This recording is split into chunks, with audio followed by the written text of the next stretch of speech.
नमस्ते साथीहरू, आज म तपाईहरुलाई इमोका केही महत्त्वपूर्ण सेटिङको बारेमा जानकारी दिनेछु। इमो नेपालीहरूले एकदम धेरै चलाउने एप्लिकेसन हो। यो एकदम चर्चित म्यासेजिङ एप हो, एकदमै पपुलर एक म्यासेजिङ एप हो र यसमा केही सेटिङहरू मिलाउनु पर्ने हुन्छ र तपाईहरुलाई चाहिँ यो सेटिङको बारेमा जान्नु एकदम जरुरी नै हुन्छ। त्यसैले म आज तपाईहरुलाई इमोका यही सेटिङहरू बारे जानकारी दिन गइरहेको छु। त्यसभन्दा अघि यदि तपाई यस च्यानलमा नयाँ हुनुहुन्छ भने यो च्यानललाई सब्स्क्राइब गर्नुहोला र नजिकै रहेको बेल आइकनलाई पनि थिच्नुहोला। भिडियोलाई लाइक शेयर गर्न नभुल्नुहोला र यदि तपाईका कुनै पनि जिज्ञासा समस्या र गुनासाहरू छन् भने तल कमेन्टमा लेख्न सक्नुहुनेछ। पहिला सबभन्दा पहिला इमो खोलौँ र मैले इमो खोलिसके। अब त्यसपछि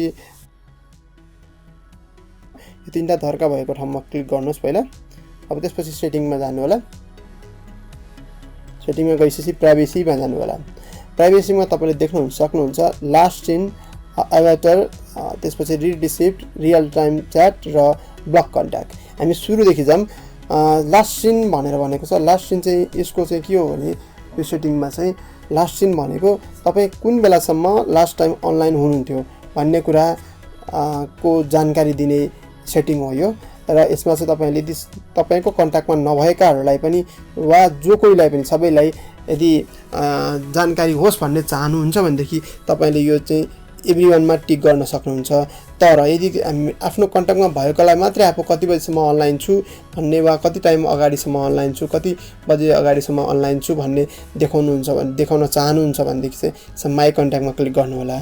तर यदि तपाईलाई चाहिँ कुनै पनि व्यक्तिलाई कति बजेसम्म अनलाइन छु, अभाइलेबल छु भनेर देखाउन चाहनु मन छैन भनेदेखि, चाहनुहुन्न भनेदेखि चाहिँ नोबडीमा क्लिक गर्नुहोस्।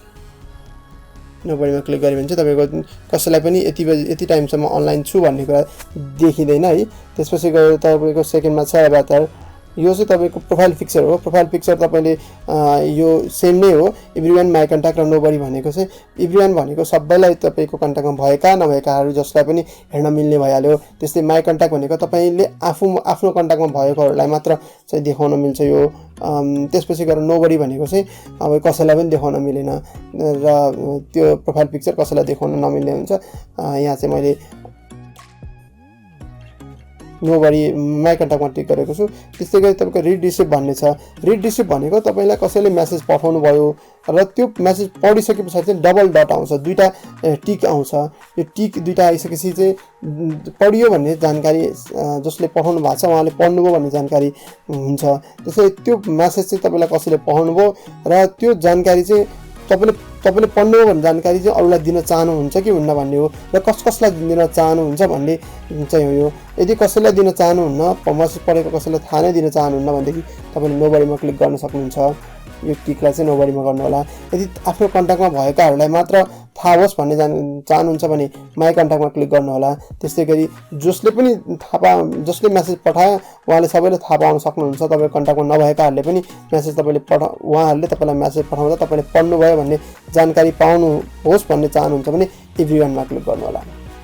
मैले चाहिँ एभ्रीवानमा क्लिक गर्नु होला। म चाहिँ माई कन्ट्याक्टमा क्लिक गर्छु र अब अर्को छ रियल टाइम च्याट।